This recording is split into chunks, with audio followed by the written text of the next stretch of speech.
Here I've got OPPO Reno 3, and let me show you how to change date and time on the following device. So at first you have to open the settings, then find and select additional settings right here, and then go to date and time.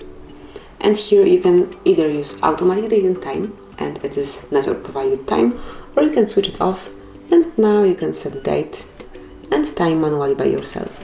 You can also change the time zone, just click on time zone, and you can pick one from this white list of time zones, just pick whichever you would like to apply.